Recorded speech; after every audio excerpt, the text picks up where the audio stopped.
یہ ہمارا مکمل ہو گیا۔ اس کے بعد آگے جو روایات ہمارے سامنے آ رہی ہیں وہ قرآن مجید کی جو صورتوں میں سجود ہیں ان کے بارے میں ہمارے سامنے وہ روایات اب آ رہی ہیں۔ تو اس کی کوئی ایک پہلے تو پچھلا جو ہم نے پڑھا اس میں سے کوئی سوال ہے تو وہ پوچھ لیجئے۔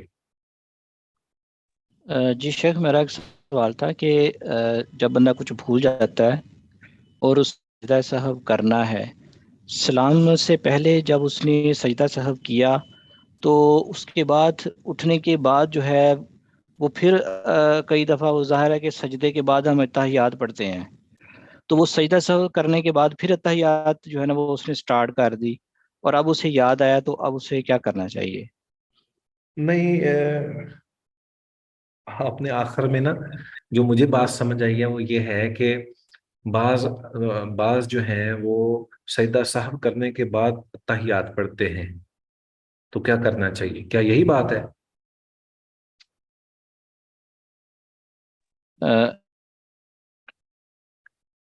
تھوڑا جی دوبارہ۔ شیخ، میرا سوال تھا کہ اگر سجدہ سہو جو ہے وہ کرنا تھا وہ کر لیا صحیح طریقے سے اور اب سلام پھیرنا تھا، جی لیکن جب سجدہ سہو کیا بیٹھے ہیں تو سلام پھیرنے کی بجائے پھر دوبارہ سے تحیات جو ہے نا وہ سٹارٹ کر دی غلطی سے۔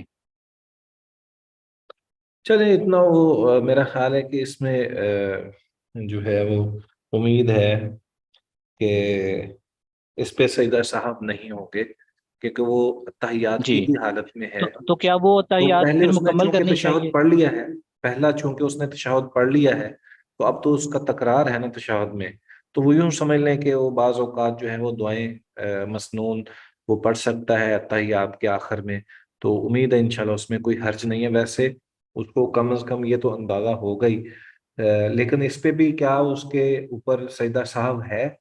تو میرا خیال ہے نہیں ہے، کیونکہ جب انسان اتحیات ویسے پڑھ لیتا ہے تو پھر اس میں تکرار ہونے کی بنیاد پر اس پہ نہیں ہوگا، واللہ عالم۔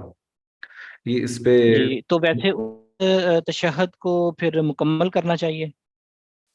نہیں، وہ دعا ہی ہے نا، وہ دعا جو شروع کی ہوئی ہے اس نے وہ مکمل کر لے، ضروری تو نہیں ہے نا آپ تشہد شروع کیا تو وہ پورا ہی پڑھے، تو وہ جی جو جی، دعا جس دعا میں ہے وہ مکمل کر کے سلام پھیر دے۔ ٹھیک ہے، ٹھیک جی جزاکم اللہ۔ ہے بھائی۔ اور جی شیخ صاحب، میں ایک واقعہ بتاتا ہوں، اس میں ذرا سچویشن ڈفرینٹ سی ہے۔ فجر کی نماز تھی شیخ صاحب، اور سورہ کے اندر سجدہ آ گیا جو ہم نے ابھی آگے جی پڑھنا جی ہے، تو ہم لوگ پیچھے تھے، ہم لوگ سجدے میں چلے گئے کیونکہ امام صاحب ہمیشہ سجدہ کرتے تھے، لیکن جب امام صاحب نے کہا سمیع اللہ لمن حمد ربنا ولک الحمد، تو ہمیں پتہ لگا کہ وہ رکوع میں تھے۔ جی جی تو اس کے بعد جن لوگوں نے اس چیز کو نوٹس لیا وہ تو دوسری امام کے سلام کے بعد انکلوڈنگ مائی سیلف ہم لوگ کھڑے ہو گئے، کھڑے ہو کے ہم نے اپنی رکعت مکمل کی کیونکہ ہمارا رکوع نہیں تھا، ہم لوگوں نے رکعت مکمل کی اور اس کے بعد سلام پھیرنے سے پہلے سجدہ صاحب 2 کیے اور سلام پھیر دیا۔ تو جن لوگوں نے امام کے ساتھ سلام پھیر دیا اور انہوں نے رکوع بھی نہیں کیا تھا، امام صاحب کو بھی نہیں پتا تھا، پھر جا کے امام صاحب کو میں نے یہ بات بتائی، تو انہوں نے پھر عصر کے ٹائم یہ بات، کیونکہ لوگ نکل چکے تھے، ظہر یا عصر کے بعد پھر دوبارہ انہوں نے لوگوں کو بتایا کہ جن لوگوں نے تو کیا ہے ٹھیک ہے، جن لوگوں نے اس وقت سجدہ صاحب نہیں کیا وہ نماز پوری اپنی دہرائے۔ وہ اس لیے وہ بات بالکل ٹھیک ہے ان کی، کیونکہ رکوع اور سجدہ جو ہے یہ اس طرح ہی ہے جیسے ایک پوری رکعت ہے، جس رکعت میں ایک سجدہ یا ایک رکوع رہ جائے تو اس کا مطلب یہ ہے کہ اس کی پوری رکعت ہی رہ گئی ہے، ٹھیک ہے؟ تو یہ تیقن تھا نا ان کو کہ انہوں نے ایسا کام کر دیا، تو یہ تو واضح ہوگا کہ ان کی وہ رکعت نہیں ہوئی، تو جب رکعت نہیں ہوئی اور وہ وقت بھی اس کا نماز کا وقت بھی گزر گیا تو پھر ظاہر بات ہے کہ وہ پوری نماز دہرانے کا ان کو حکم دیا گیا، تو یہ ان کی بات بالکل درست تھی۔ تو بعض اوقات یہ خواتین کے ساتھ ایسا ہو جاتا ہے کہ چونکہ وہ پردے میں ہوتی ہیں اور مسجد میں بھی اگر وہ نماز ادا کر رہی ہوں امام کے پیچھے، تو بعض اوقات ان کو اندازہ نہیں ہوتا کہ امام جو ہے وہ رکوع میں گئے ہیں یا سجدہ تلاوت میں گئے ہیں، تو ایسی صورتحال بن جاتی ہے، تو ان کو مطابقت تو کرنی چاہیے، جو ہے امام کی جو ہے وہ ابتدا جو ہے اس کو ماننا چاہیے اور اس کے مطابق عمل کرنا چاہیے. لیکن یہاں پہ صورتحال مختلف تھی نا، اور وہ یہ جیسا ہم نے پہلے ویسے روایت میں پڑھا ہے کہ امام کی خطا کے اوپر جو ہے وہ مقتدی کی خطا، اگر امام اس پہ سجدہ صاحب کرتا ہے تو پھر پچھلے بھی کریں، اور اگر وہ نہیں کرتا تو ظاہر ہے پچھلے کی نماز بھی مکمل ہو گئی. لیکن بعض ایسی صورتحال جیسے آپ نے بتایا کہ ایسی صورتحال پیدا ہو گئی کہ جس کے اندر اب یہ پتہ ہی نہیں ہے کہ امام صاحب رکوع میں ہے، اور پھر اس کے مطابق ہی آپ لوگوں نے اس کو مکمل بھی کیا اپنے انداز سے. تو یہ ان کا فتویٰ بالکل درست تھا کہ وہ 2 سجدے اگر جنہوں نے بر وقت ادا کر لیے وہ تو کافی ہو گیا، اور جنہوں نے نہیں کیا ان کو پوری نماز دہرانی پڑے گی. یہ ٹھیک ہے. جزاک اللہ خیر. جی اگلی حدیث ہم شروع کریں. جس نے پہلے قرات نہیں کی وہ قرات کرے تاکہ اس کے لیے بھی فائدہ ہو جائے کہ سب نے، آپ لوگوں میں سے سب نے قرات کی ہوئی ہے. سیدنا ابو ہریرہ رضی اللہ تعالیٰ عنہ کی روایت ہے 270 نمبر، تو کوئی بھی اس کی قرات کر لے. وعن ابی ہریرہ رضی اللہ تعالی عنہ قال سجدنا مع رسول اللہ صلی اللہ علیہ وآلہ وسلم فی اذا السماء انشقت واقرأ بسم ربک رواہ مسلم.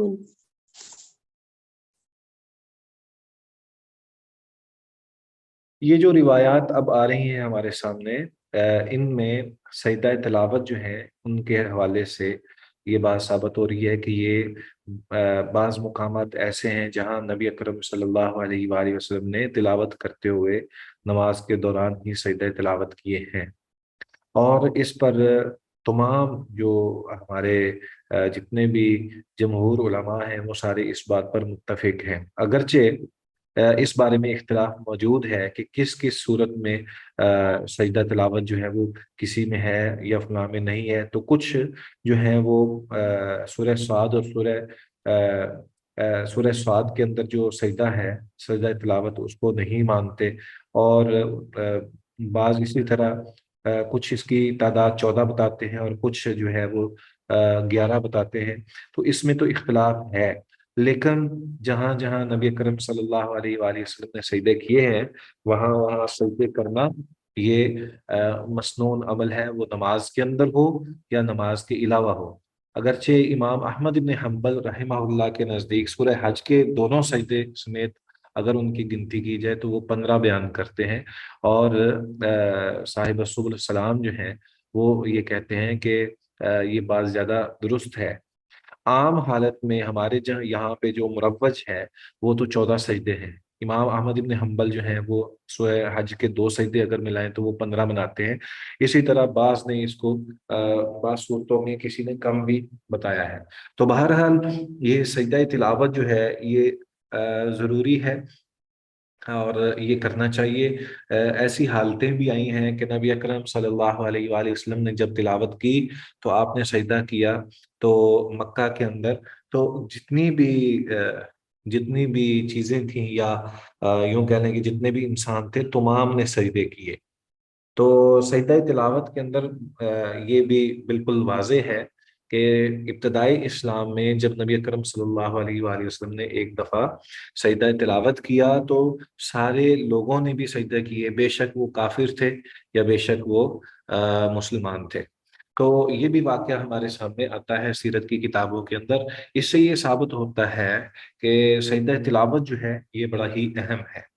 تو یہ سیدنا ابو ہریرہ رضی اللہ تعالی عنہ سے جو روایت ہمارے سامنے ہے وہ بیان کرتے ہیں سجدنا مع رسول اللہ صلی اللہ علیہ وآلہ وسلم، کہ ہم نے رسول اللہ صلی اللہ علیہ وآلہ وسلم کے ساتھ سجدہ کیا فی اس میں اذا السماء انشقت میں و اقرأ بسم ربک الذی خلق میں. تو اذا السماء انشقت اور یہ دونوں صورتیں جو ہیں یہ آخری سپارے میں ہے. تو اس سے یہ ثابت ہوتا ہے کہ نبی اکرم صلی اللہ علیہ وآلہ وسلم نے ان دونوں صورتوں میں سجدہ تلاوت کیے ہیں. جی وعن ابن عباس.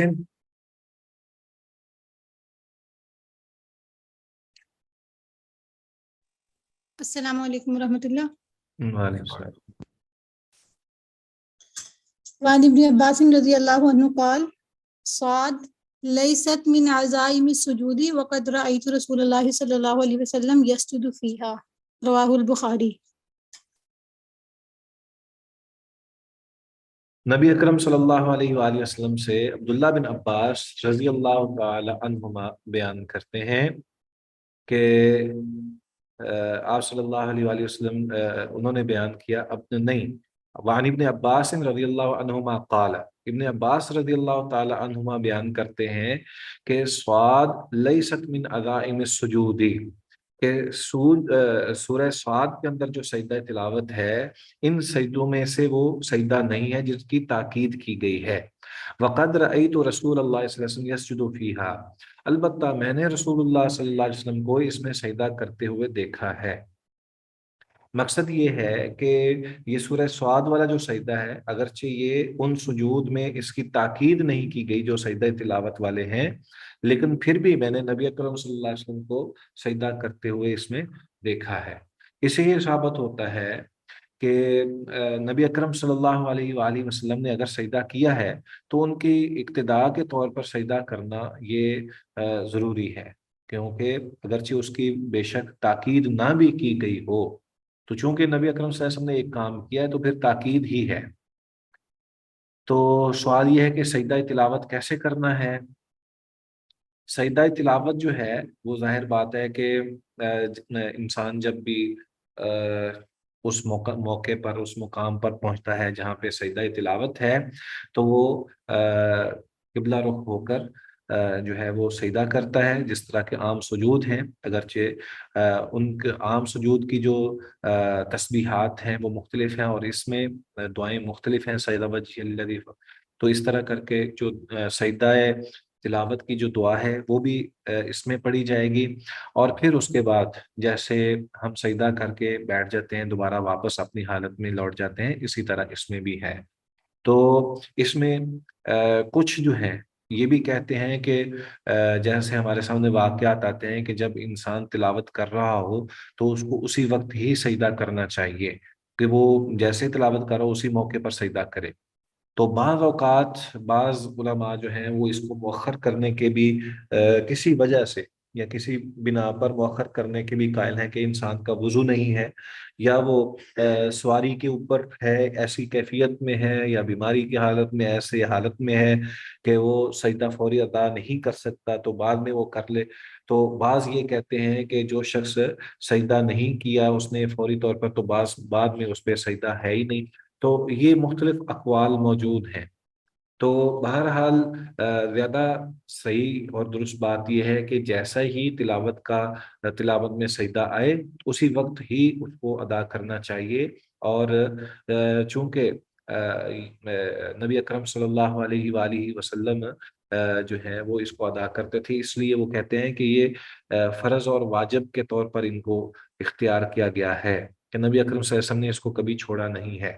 تو یہ ضروری ہے۔ دوسری بات یہ بھی ہے کہ جب انسان کا وضو نہیں ہے تو وہ کیا کرے پھر؟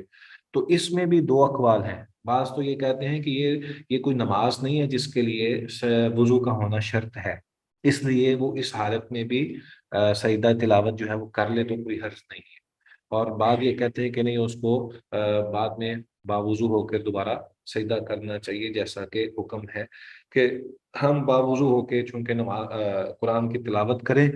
لا یمسہ الا المطہرون، کچھ اس سے مراد فرشتے لیتے ہیں اور کچھ اس سے مراد انسان لیتے ہیں، یعنی مومن اور مسلمان اس سے مراد لیے جاتے ہیں۔ تو یہ ایک الگ بحث ہے۔ بہرحال جس طرح دوسرے سجدے کیے جاتے ہیں اسی طرح یہ سجدہ ہے، اور یہ ایک سجدہ ہے اور اسی وقت کیا جانا چاہیے، اور اس کے لیے جو دعا ہمارے سامنے ہے سجدہ تلاوت والی وہ اس میں پڑھی جانی چاہیے۔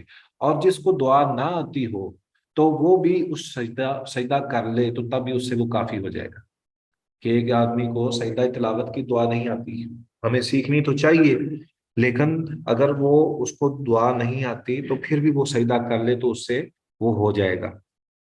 جزاکم اللہ۔ ہاں جی سر اگر کوئی حالت پاکی کی حالت میں نہیں ہے تو اس وقت بھی وہ تلاوت سنتے ہوئے سجدہ کرے گا یا نہیں کرے گا؟ یہ تلاوت سجدہ تلاوت؟ دیکھیں قرآن مجید کو ہاتھ لگانا اور اس طرح ویسے تلاوت کرنا تو جائز ہے نا، تو ہاتھ نہیں لگاتا، لیکن نماز بھی نہیں پڑھتا ایسی صورتحال میں، تو اس میں ابھی اس میں کوئی تیقن کے ساتھ نہیں کہہ سکتا کہ اس کی کیا کیفیت ہے، واللہ اعلم۔ میں اس پہ آپ کو بعد میں بتا سکتا ہوں۔ سب سجدہ تلاوت کی دعا سے کیا مراد ہے؟ سبحان ربی العالی؟ نہیں، سجدہ تلاوت کی جو دعا ہے نا وہ اس سے مختلف ہے، اور اس میں الفاظ بھی تھوڑے بہت جو ہیں وہ مختلف ہیں، تو ان کو اختیار کرنے چاہیے۔ سر پلیز وہ گروپ میں بھیج دیجیے گا، جی، وہ میرے پاس وہ جو دعا ہے سجدہ تلاوت کی، وہ پلیز گروپ میں بھیج دیجیے گا، میرے پاس تھی سجد مجھے وجهی کسی للذی خلقہ وصورہ وشق سمعہ وبصرہ بحولہ وقوتہ فتبارک اللہ احسن الخالقین، یہ دعا جو ہے وہ پڑھی جاتی ہے۔ امید ہے کہ آپ کو یہ یاد ہوگی، کیونکہ سر جی سر مجھے بھیجی تھی ایک فرینڈ نے، لیکن وہ یہ ہے کہ میرے سے گم ہو گئی ہے۔ چلے میں انشاءاللہ آپ کو دوبارہ بھیج دوں گا، میں آپ کو بھیج دوں گا، لیکن یہ ہے کہ یہ جو اس کے علاوہ بھی اور بھی دعائیں موجود ہیں، اس کے بارے میں یہ کہا جاتا ہے کہ اس میں مختلف دعائیں موجود ہیں، اس میں ایک یہ ہے سجد وجهی للذی خلقہ سید وجهی الذی خلقہ وصورہ وشق سمعہ بحولہ وقوتہ فتبارک اللہ احسن الخالقین۔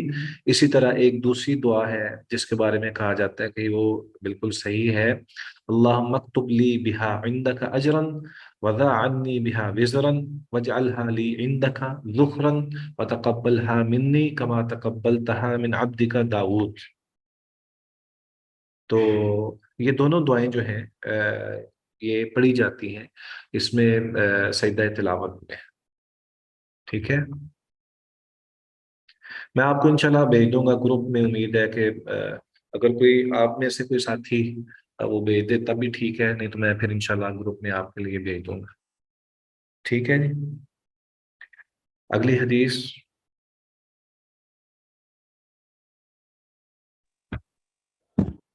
وعنه رضي الله تعالى عنه أن النبي صلى الله عليه وآله وسلم سجد بالنجم، رواه البخاري۔ جزاکم اللہ خیر۔ وعنہ یعنی عبداللہ ابن عباس رضی اللہ تعالی عنہما سے ہی روایت ہے کہ ان نبی صلی اللہ علیہ وآلہ وسلم سجد بالنجم، کہ نبی اکرم صلی اللہ علیہ وآلہ وسلم نے سورہ نجم میں سجدہ تلاوت کیا۔ صحیح بخاری کی یہ روایت ہے۔ اس میں یہ روایت جو ہے اس سے یہ ثابت ہوتا ہے کہ سورہ نجم کے اندر جو ہے وہ سجدہ ہے، اور بخاری کی یہ روایت ہے، اس لیے اس میں دوسری کوئی بات نہیں ہے۔ اس سے اس کے بعد والی جو روایت ہے اس میں بھی یہی ہے، اس کی بھی کوئی قرات کرے پھر اس میں ہم مزید بات کرتے ہیں۔ وعن زید بن ثابت رضی اللہ تعالی عنہ قال قرأت علی النبی صلی اللہ علیہ وسلم النجم فلم یسجد فیہا متفق علیہ۔ جزاکم اللہ خیر۔ اس حدیث میں اس بات کی طرف اشارہ ہے کہ نبی اکرم صلی اللہ علیہ وسلم نے سورہ نجم کے موقع پر سجدہ نہیں کیا، تو یہ دونوں روایتیں موجود ہیں۔ وعن زید بن ثابت، سیدنا زید بن ثابت رضی اللہ تعالی عنہ معروف صحابی ہیں، کاتب وحی ہیں، اور آپ صلی اللہ علیہ وسلم کی مصاحبت میں ہمیشہ رہا کرتے تھے، عمر ان کی کم تھی، تو وہ بیان کرتے ہیں کہ قرأت علی النبی صلی اللہ علیہ وآلہ وسلم النجم، کہ میں نے نبی اکرم صلی اللہ علیہ وآلہ وسلم پر سورہ نجم کی تلاوت کی، فلم یسجد فیہا، تو آپ صلی اللہ علیہ وآلہ وسلم نے اس موقع پر سجدہ تلاوت نہیں کیا۔ تو اس کا مطلب یہ نہیں ہے کہ یہاں پہ سجدہ ہے ہی نہیں، بلکہ اس سے مراد یہ ہے کہ کبھی آپ صلی اللہ علیہ وسلم نے سجدہ نہیں بھی کیا تو اس میں کوئی حرج نہیں ہے۔ تو اس سے یہ ثابت ہوتا ہے کہ اس کو ہم فرض قرار نہیں دے سکتے کہ یہ لازمی ہے، بلکہ اگر کسی وقت کسی شخص نے وہ نہیں بھی دیا تو اس پر اس کی جو ہے وہ کیا کہتے ہیں کہ دوبارہ اس کو ادا کرنا یہ کوئی فرض بات نہیں ہے. یہی جمہور کا موقف بھی یہی ہے کہ سجدہ تلاوت جو ہے وہ فرض نہیں بلکہ یہ مسنون ہے. بسم اللہ الرحمن الرحیم. جو ہم نے اس وقت حدیث پڑھی ہے سورہ نجم کے حوالے سے، اس میں اس سے یہ ثابت ہوتا ہے کہ جو سجدہ تلاوت ہے یہ فرض نہیں ہے. اگرچہ ہم نے پہلے ایک موقع پر یہ دیکھا ہے، ہم نے جیسے نبی اکرم صلی اللہ علیہ وآلہ وسلم سے جو روایت پہلے پڑھی ہے اس میں یہ ثابت ہوتا ہے کہ یہ فرض ہے. بعض علماء کا یہ موقف ہے کہ یہ فریضے کی صورت ہے کہ نبی اکرم صلی اللہ علیہ وسلم نے کبھی نہیں چھوڑا، لیکن بعض دیگر روایات کے اندر اس حوالے سے یہ چیز موجود ہے. جیسے یہ ہماری بخاری کی روایت ہے، اس میں تو سجدہ کیا ہے، اور متفق علیہ ایک روایت میں سجدہ نہیں کیا زید بن ثابت رضی اللہ تعالیٰ عنہ کی روایت میں، جس سے یہ ثابت ہوتا ہے کہ نبی صلی اللہ علیہ وآلہ وسلم اس کو سنت کے طور پر لیتے تھے. آپ نے کبھی سجدہ کیا ہے اور کبھی سجدہ نہیں کیا. دوسری بات اس سے یہ ثابت ہوتی ہے کہ جو نبی اکرم صلی اللہ علیہ وآلہ وسلم خود اس موقع پر سن رہے تھے نہ کہ خود تلاوت کر رہے تھے، تو آپ صلی اللہ علیہ وسلم نے خود سجدہ نہیں کیا اور زید بن ثابت کو بھی یہ نہیں کہا کہ تم سجدہ کرو. تو اگر کرنا ہے تو دونوں نے کرنا ہے، اگر نہیں کرنا تو دونوں نے ہی نہیں کیا. تو اس میں کوئی فرق نہیں ہے. سجدہ تلاوت کرنے والا اور تلاوت کو سننے والا دونوں کا ایک ہی حق ہے، اس پر لازم ہے کہ اگر وہ تلاوت کر رہے ہیں تب وہ سجدہ کرے، نہیں کر رہے تو تب وہ سجدہ کرے. تو یہ ساری چیزیں اس میں شامل ہیں. تو بہرحال اس سے یہ ثابت ہوتا ہے کہ نبی اکرم صلی اللہ علیہ وآلہ وسلم نے کبھی سجدے کو چھوڑا ہے اور یہ مسنون عمل ہے اور اس کی کوئی قضا نہیں ہے اور ضروری نہیں ہے. ٹھیک ہے. اس میں جاتے ہوئے سجدہ کرتے ہوئے کہ جب سجدہ کرنا ہے تو اس وقت اللہ اکبر کہے یا نہ کہے، یا اگر وہ بیٹھ کر تلاوت کر رہا ہے تو وہ جیسی حالت میں ویسے ہی وہ جھک جائے. تو اس میں بھی کوئی ضروری نہیں ہے کہ وہ اللہ اکبر کہے. ویسے تو سجدے کی جو ترتیب ہے یا جو سجدے کا جو ادب ہے وہ یہی ہے کہ جیسے وہ سجدہ کرے، سجدہ کرتے ہوئے اللہ اکبر کہے اور سجدے کے بعد سلام پھیرے. لیکن علماء یہ کہتے ہیں کہ سجدہ تلاوت میں اس بات کی کوئی ضرورت نہیں ہے. جیسے شکر کا سجدہ ہے کہ انسان جو ہے وہ سجدہ شکر کرتا ہے، تو اس میں بھی اس بات کی ضرورت نہیں ہوتی کہ وہ اللہ اکبر کہے اور باقاعدہ سلام پھیرے. اسی طرح سجدہ تلاوت میں بھی اس کی ضرورت نہیں ہوتی. اگلی حدیث ہم پڑھیں. خالد بن معدان.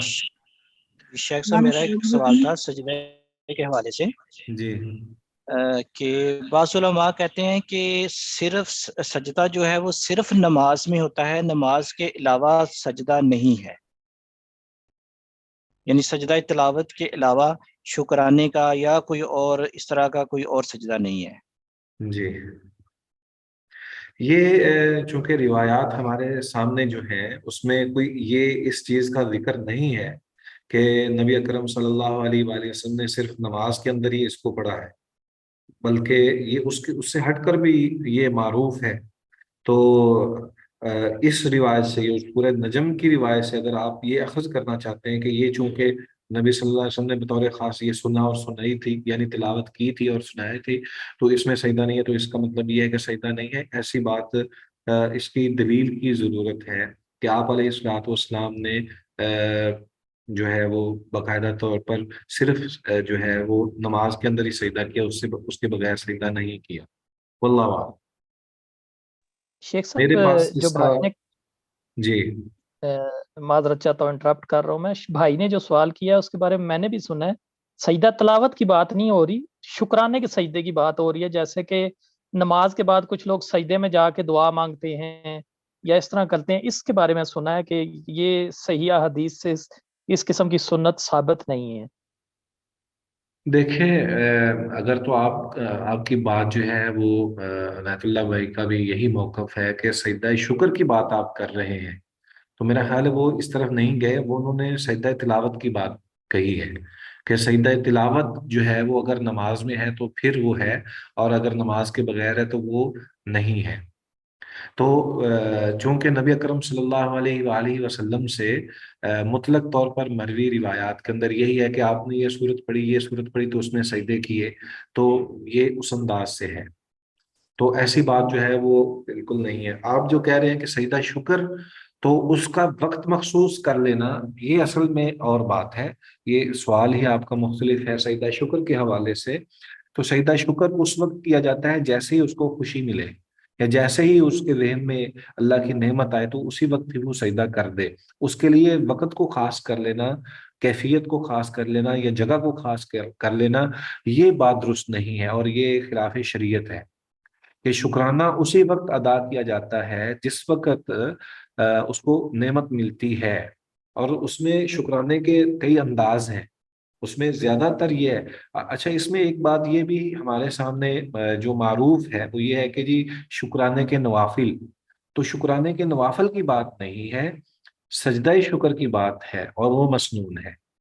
تو اسی طرح مختلف صحابہ سے یہ بات بھی سامنے آتی ہے کہ جب ان کو کوئی نعمت ملتی تھی تو ان کے پاس جو کچھ ہوتا وہ دے دیتے۔ جیسے غزوہ تبوک سے پیچھے رہنے والے جو 3 صحابہ تھے، ان میں سے جب اعلان کیا گیا کہ آپ کی توبہ جو ہے وہ قبول ہو گئی ہے، تو انہوں نے اسی وقت جو اپنے پاس موجود ان کے کپڑے تھے وہ ان کو دے دیے جس نے خوشخبری دی تھی۔ تو شکرانے کا یہ بھی انداز ہے ایک، کہ اس کے پاس جو موجود ہے وہ اللہ کی راہ میں خرچ کر دے۔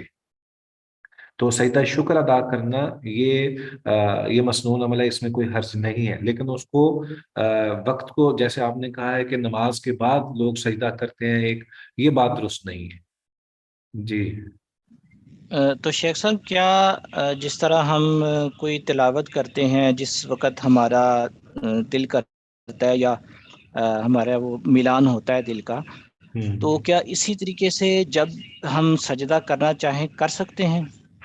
جی بالکل، آگے ایک حدیث آ رہی ہے، اس میں ابن عمر رضی اللہ تعالیٰ عنہ کی روایت ہے، جو غالباً اس موضوع کی آخری روایت ہے، 276 ہے ابن عمر رضی اللہ تعالیٰ عنہ کی۔ اس میں ہے کہ کان نبی صلی اللہ علیہ وسلم یقرأ علینا القرآن، کہ نبی اکرم صلی اللہ علیہ وسلم ہمارے سامنے قرآن کی تلاوت فرماتے تھے۔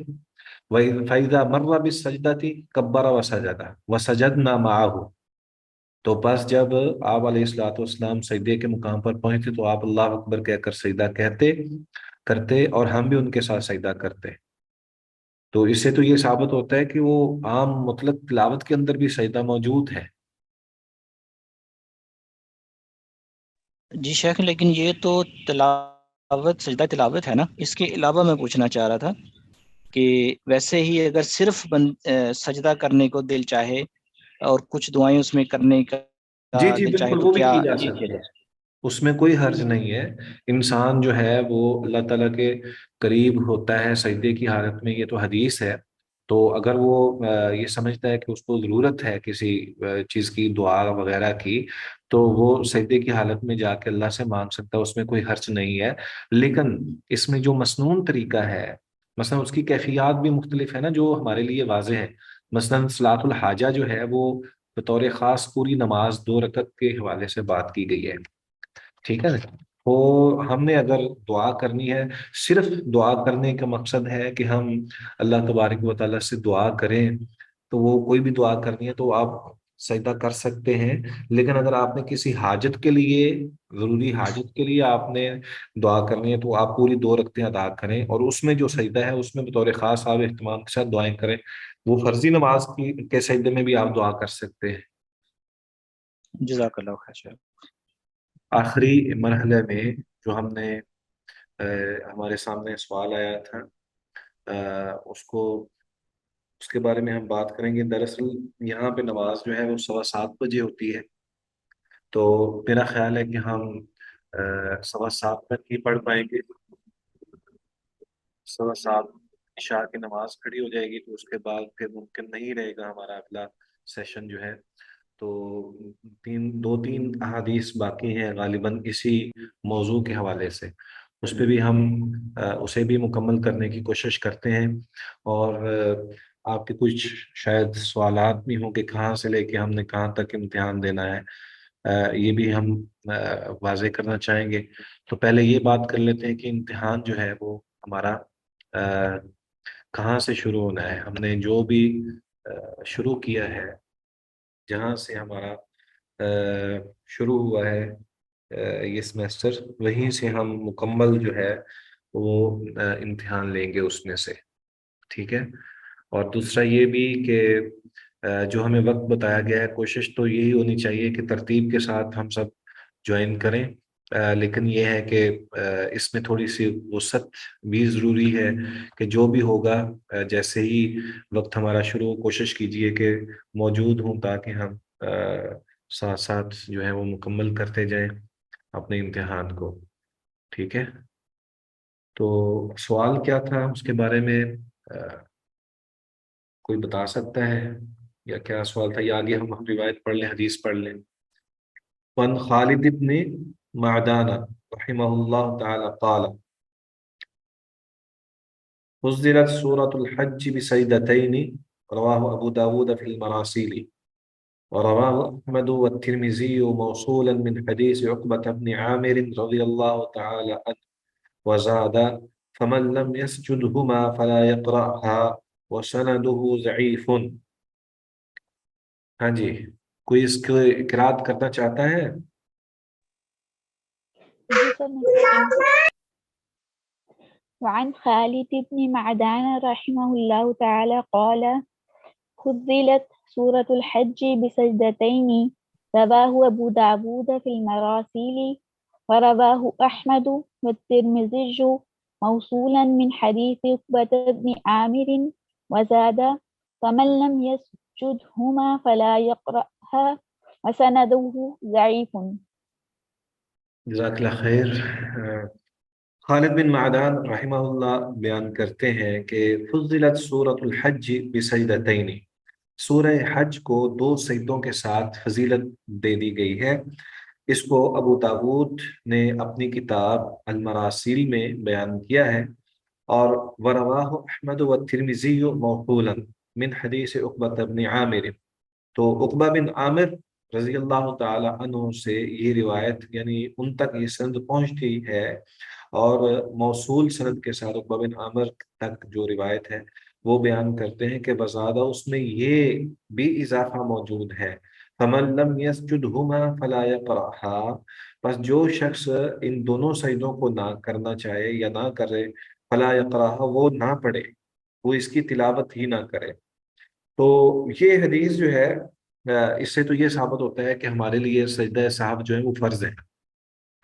تو یہ بات جو ہے یہ تھوڑی سی دلیل کی اس میں دلیل مطلوب ہے کہ یہ فرض ہونا جو ہے یہ تو اس میں اسی لیے کہا گیا ہے وَسَنَدُهُ ضعیف، کہ اس کی سند جو ہے وہ ضعیف ہے۔ تو کچھ نے کہا ہے کہ یہ سند جو ہے یا یہ روایت جو ہے وہ حسن تک اس کی صحت جو ہے وہ حسن تک پہنچتی ہے، یعنی اس کی تخریج جو ہے یا حکم جو ہے وہ حسن درجے کا ہے، لیکن زیادہ تر نے یہی کہا ہے کہ یہ ضعیف ہے۔ تو مقصد یہ ہے اس سے کہ سورہ حج کے اندر پہلی بات تو یہ ثابت ہوتی ہے کہ اس کے اندر 2 سجدے ہیں، اور 2 سجدے عقبہ بن عامر رضی اللہ تعالیٰ عنہ سے جو مروی ہے اس میں ہے کہ جو اس کو نہ پڑھے، جو اس سجدوں کو نہ ادا کر سکے وہ پڑھے ہی نہ، تو یہ بات جو ہے یہ درست نہیں ہے۔ اللہ تعالیٰ عالم۔ آپ نے کوئی سوال تھا ایمن آپ کا، وہ کیا تھا؟ سر وہ جو آپ صحابہ کرام کے بارے میں کہہ رہے تھے کہ جب ان کے ہاں بارے میں جی، کوئی ان کی وہ سوال یہ تھا کہ جو 3 صحابی غزوے سے پیچھے رہ گئے تھے، تو اللہ تبارک و تعالیٰ نے ان کے لیے تھوڑے سی آزمائش رکھی تھی، اور ان کی توبہ جو ہے وہ قبول نہیں ہو رہی تھی کہ وہ اپنی سستی کی وجہ سے نبی صلی اللہ علیہ وآلہ وسلم کے حکم کو نہ مان سکے۔ تو اس میں صحابہ کرام رضوان اللہ علیہ مجمعین کو جب پتہ چلا کہ ان کی توبہ قبول ہو گئی ہے، تو انہوں نے ایک صحابی نے دور کھڑے ہو کر ہی آواز دے دی کہ آپ کی توبہ قبول ہو گئی ہے، تو خوشی کے ساتھ ان کے پاس جو اس وقت جو ایکسٹرا چادر تھی وہ انہیں دے دی۔ تو یہ دیگر کئی صحابہ سے بھی اسی طرح ہی مروی ہے، اور یہ اس سے پہلے بھی یہ عمل موجود رہتا تھا کہ جب کوئی شخص کسی کو خوشخبری دیتا تو وہ خوشخبری کے موقع پر اس کو جو ہے وہ کوئی نہ کوئی چیز جو اس کے پاس ہوتی وہ دے دیتا۔ تو کیا اس پہ عمل کیا جانا چاہیے؟ جیسے آپ کا سوال تھا کہ کیا اس پہ صدقہ خیرات کرنا چاہیے، تو بعض اوقات جو ہے وہ انسان جو ہے وہ سجدہ شکر ادا کرتا ہے یا اللہ کا شکر ادا ویسے کرتا ہے، اور وہ شکر ادا کرنے کے جو مختلف طریقے ہیں ان میں سب سے بڑا طریقہ تو یہ ہے کہ وہ مزید جو نعمت دی گئی ہے اس کو حق طریقے کے ساتھ استعمال کرے۔ بعض اوقات اللہ تعالیٰ مثلا اولاد دیتا ہے، تو اولاد جو دی ہے اس کا شکر یہی ہے کہ اس کی صحیح تربیت کی جائے، اس کو دین کی تعلیم اور تربیت دی جائے اور اس کو ایک اچھا مسلمان بنایا جائے۔ اصل شکر تو یہ ہے۔ اسی طرح جب بھی کوئی نعمت کسی کو دی جاتی ہے تو اس کو ضائع نہ کرنا اور اس کا حق ادا کرنا، یہی اس کا شکر ادا کرنا ہے۔ پہلی جو اہم چیز ہے وہ تو یہ ہے۔ دوسری بات یہ ہے کہ فوری طور پر جو اس کو نعمت دی گئی ہے اس پہ وہ کیا کرے، اس میں وہ سجدہ شکر بھی ادا کر سکتا ہے اور اللہ تبارک و تعالیٰ کی حمد و ثنا بھی بیان کر سکتا ہے، اور اس کو کرنی چاہیے۔ اور اسی طرح وہ صدقہ و خیرات بھی دے سکتا ہے، اس میں بھی کوئی حرج نہیں ہے، اللہ اعلم۔ ٹھیک ہے جی سر۔ جی، سیدنا سر عمر وہ رضی ایک حضور صلی اللہ علیہ وسلم کی پیدائش پہ بھی ان کے وہ چچا نے آئی تھنک کوئی آزاد کیا تھا غلام یا اس طرح سے کچھ۔